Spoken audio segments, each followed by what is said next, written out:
A esta hora, temas económicos en nuestra pantalla. ¿Cómo le va? Bienvenidos. Vamos a empezar a repasar titulares. COVID-19 deja a Estados Unidos en evidencia. Argentina, medidas de Alberto Fernández para atenuar el efecto negativo del coronavirus en el aparato económico del país se conocieron ayer. Hubo anuncios e indicaciones para ayudar a las familias con menores ingresos. Unión Europea aprueba proyectos ecológicos.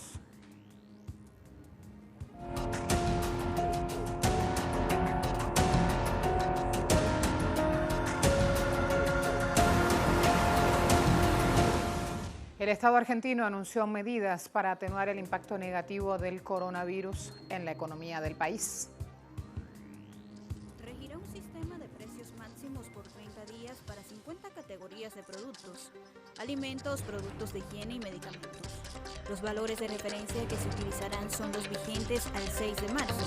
Si hubo aumentos injustificados, los comerciantes deberán retornarlos. Se alentará el aumento de la producción de artículos, equipamiento e implementos médicos para atender la mayor demanda.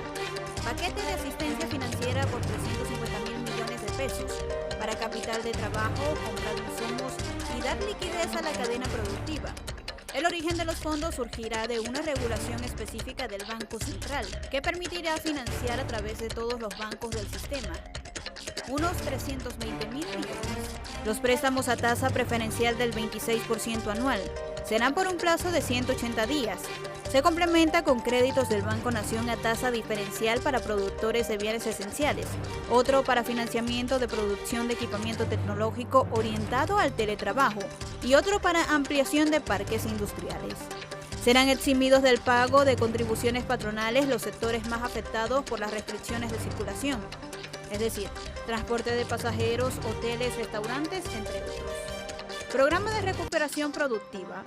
El Estado cubrirá una parte del salario para garantizar la estabilidad laboral. El seguro de desempleo será reforzado. Relanzamiento del plan Procrear con 100.000 créditos para financiar construcción y refacción y una segunda línea rápida. 200.000 créditos para pequeñas refacciones de hasta 30.000 pesos. Aumento de 100.000 millones de pesos al presupuesto de obra pública. Programa ahora 12.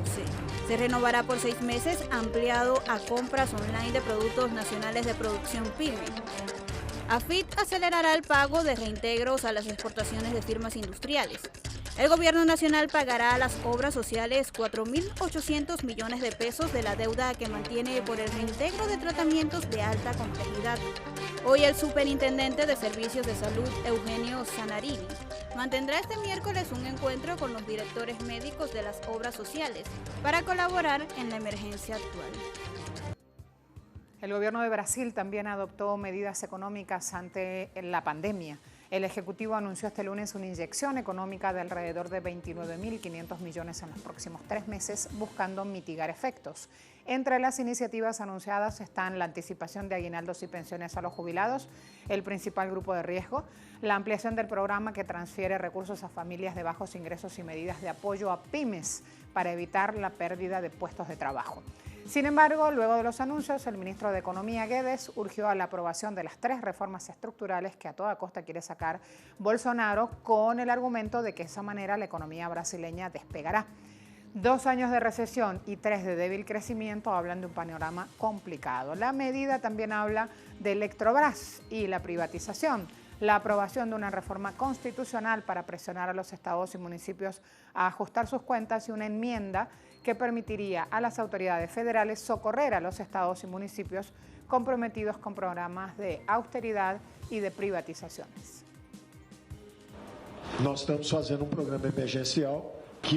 Nosotros estamos ejecutando un programa de emergencia que tiene en total casi 150.000 millones de recursos inyectados en 3 meses. Inyectados en 3 meses, da misma forma que ese shock externo. Así como este shock externo es muy violento y viene en una ola, según el ministro de Salud, Luis Enrique Mandetta, en una ola que debería durar de 3 a 4 meses hasta que se puedan producir defensas inmunológicas de la comunidad. Entonces, necesitamos inyectar los 150.000 millones de reales para dar un contragolpe. Nós precisamos, então, injetar uns 150 bilhões de reais para dar o contra-choque. Cierre en El Dorado. Esa es la tendencia posicionada en las últimas horas en Colombia. Los ciudadanos están pidiendo que se cierre esta terminal aérea por donde ingresan al país al menos, y ya ingresaron al menos el 80% de los casos de coronavirus confirmados en Colombia. Muchos son los que consideran que la decisión del gobierno de no cerrar el aeropuerto busca beneficiar a Avianca Líneas Aéreas. A abril del 2018, recordemos, esta empresa trasladó todas sus operaciones a esta terminal. Allí trabaja la hermana del presidente Duque, María Paula Duque, como vicepresidenta de Relaciones Internacionales y Asuntos Públicos de Avianca.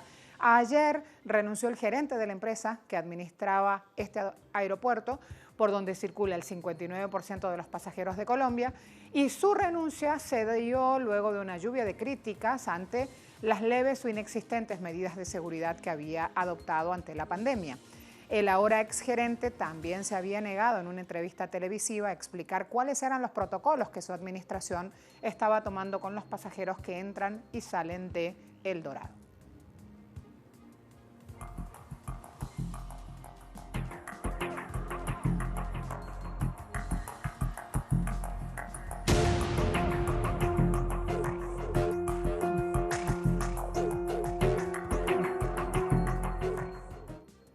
El gobierno italiano prevé, en el marco de las medidas para enfrentar la pandemia, nacionalizar la compañía aérea Alitalia, en grandes dificultades financieras desde hace años. Muchas son las compañías aéreas que ya tenían agujeros financieros desde antes de esta pandemia y que ahora aprovechan la situación para obtener financiamiento de los estados, algo que ya hoy mismo en redes sociales múltiples ciudadanos empiezan a denunciar. Diversas aerolíneas europeas han tomado la decisión de reducir su oferta en vista de la caída paulatina que han sufrido sus demandas por el efecto COVID-19. Tal es el caso de la aerolínea alemana Lufthansa, que anunció este lunes que reducirá un 90% su capacidad de vuelos de larga distancia, mientras que su filial Austrian Airlines optó por suspender todos sus vuelos desde el jueves y hasta el 28 de marzo.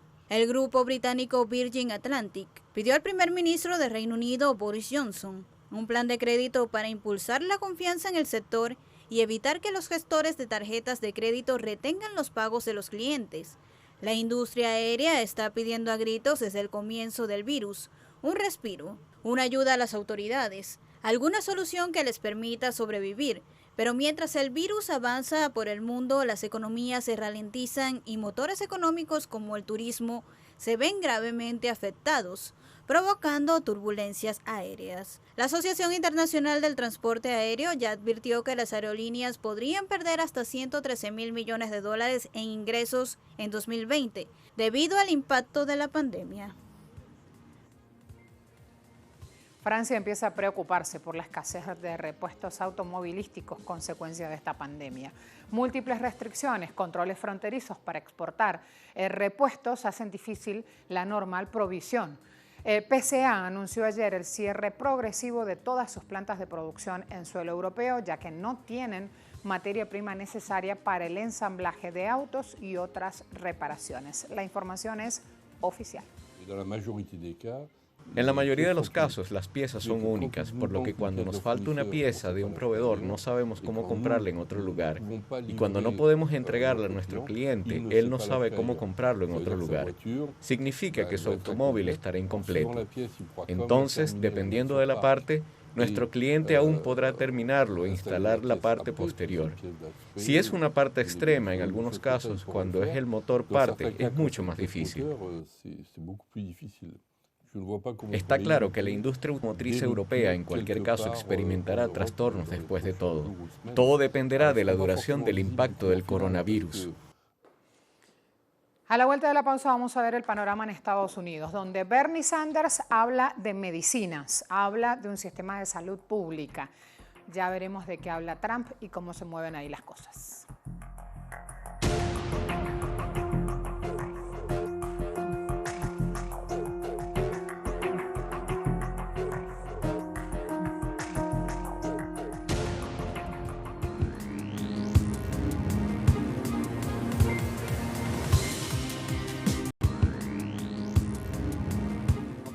Obviamente, para mi perspectiva, y sé, Desde todas sus perspectivas, debemos asegurarnos de que todos en nuestro país que necesiten ir al médico puedan obtener la atención médica que necesitan, independientemente de sus ingresos. Esto es algo que debería haber sucedido en nuestro país hace muchos años. Pero en medio de esta crisis, lo que creo que debemos hacer es empoderar a Medicare para cubrir todas las facturas médicas durante esta emergencia. Ahora, esto no es seguro.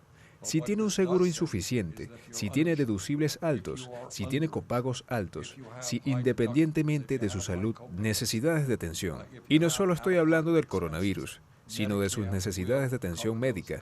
En medio de esta crisis, obtendremos toda la información médica que necesitan. Eso es lo que deberíamos estar haciendo en este momento de crisis.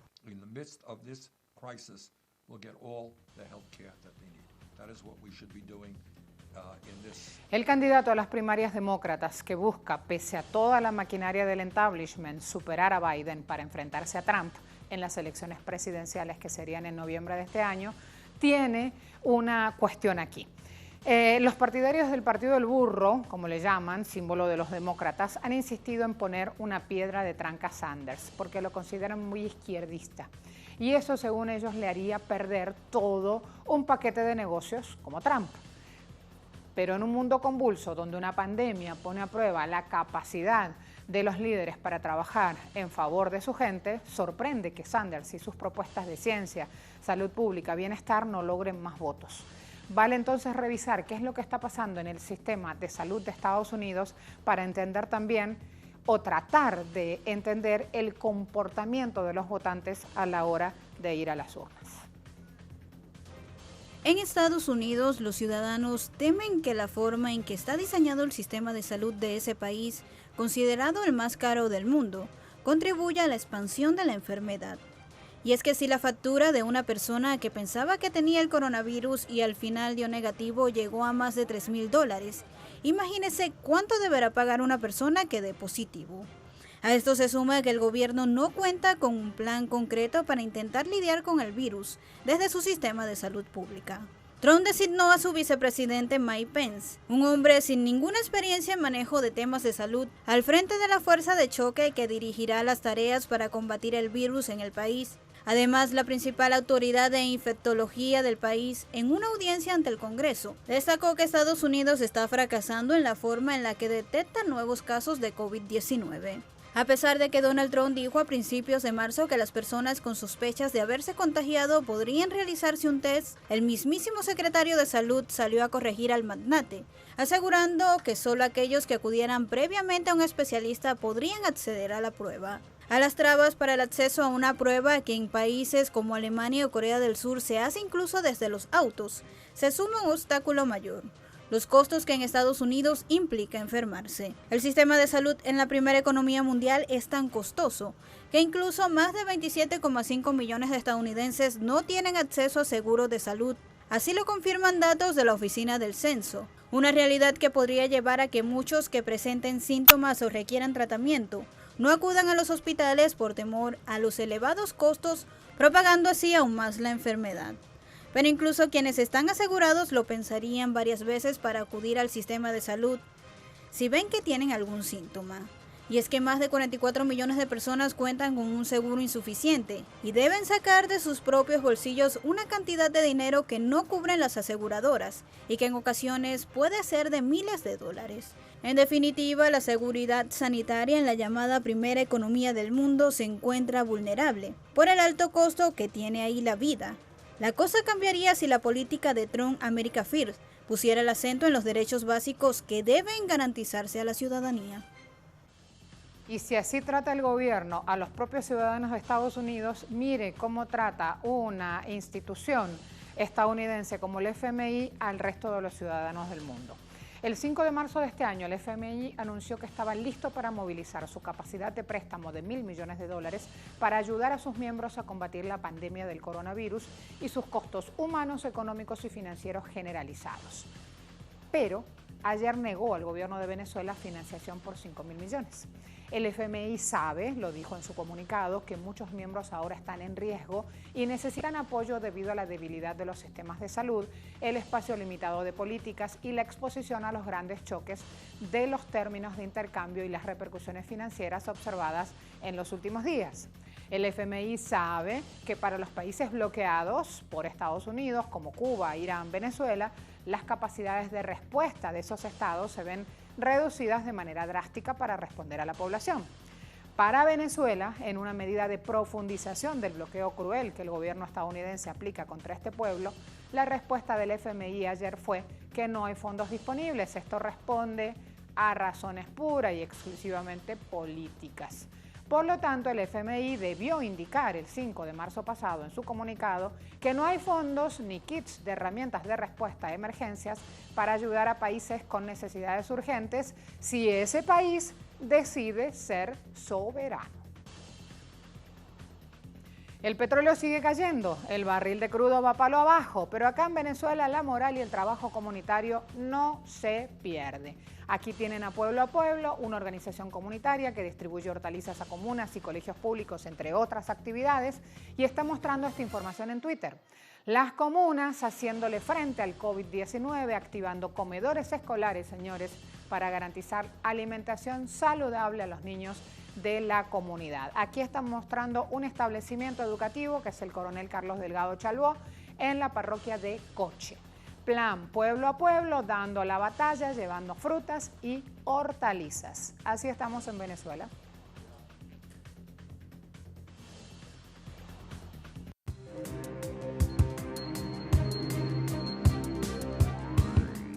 Crudo operando a $27,55 el barril, hablo del indicador Brent, el WTI opera a $24,61 el barril y además cesta petrolera, estamos hablando del indicador OPEP, está ubicado en 37,51 y también tiene tendencia a la baja. A la vuelta de la pausa, Unión Europea activa también proyectos ecológicos en este cambio de paradigma que decimos. A ver cómo se trazan estas ideas y estos planes de trabajo, ya les cuento más.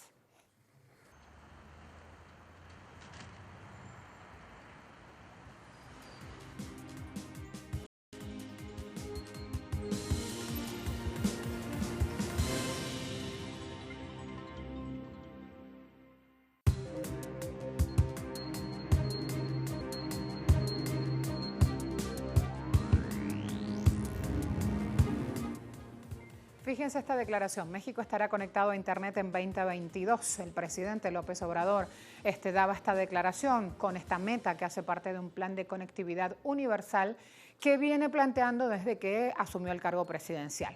En Twitter indicó, a fin de año habrá 74.901 localidades conectadas. Todo el territorio mexicano tendrá presencia con Internet. También en la actualidad, dijo, solo 20% del territorio nacional tiene conexión a Internet. El anuncio entonces, luego de una reunión que hizo con directivos de una compañía de telecomunicaciones, indica ya que trabajan junto a la Comisión Federal de Electricidad y Telecomunicaciones Públicas para lograr esta meta. Destacamos también desde el inicio de su gestión, López Obrador en varias oportunidades ha dicho que va a comunicar a todo México a través de una fibra óptica de más de 50.000 kilómetros.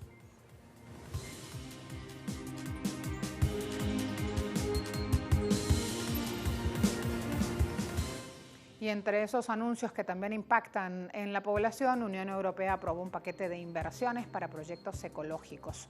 La CE aprobó un paquete que incluye 1.400 millones de euros en fondos del bloque comunitario para 7 Estados miembros. Con el comunicado, si chequeamos, se muestra que hay 14 grandes proyectos de infraestructura en República Checa, Croacia, España, Hungría, Polonia, Portugal y Rumania, que abarcan ámbitos como medio ambiente, sanidad, transporte, energía, y la idea es lograr un continente con bajas emisiones de carbono. El financiamiento, de igual forma, incluye 107 millones de euros para mejorar el sistema de líneas de metro de Oporto, Portugal, y en Rumania los fondos se destinarán para favorecer el acceso de agua potable de mejor calidad a la ciudadanía y para el tratamiento adecuado de aguas residuales. Que sigan dándose también buenas noticias y que sigan publicándose en medios de comunicación buenas noticias, porque en época de cuarentena social, de aislamiento preventivo ante la pandemia del COVID, no todo lo que se ve en los medios de comunicación debe ser malo. Necesitamos un respirito y conocer lo bueno de esas otras acciones que se están haciendo en nuestros pueblos. A aligerar la marcha, a ponernos a emprender nuevos proyectos, a aprovechar online los que tienen espacio, cómo abrir nuevas puertas y canales de emprendimiento, a compartir con los más pequeños investigación, conocimientos, educación. Se puede. Venceremos, es la frase que usamos aquí en Venezuela cada vez que tenemos un momento bonito, un momento positivo para compartir y que queremos que se replique. Hasta luego.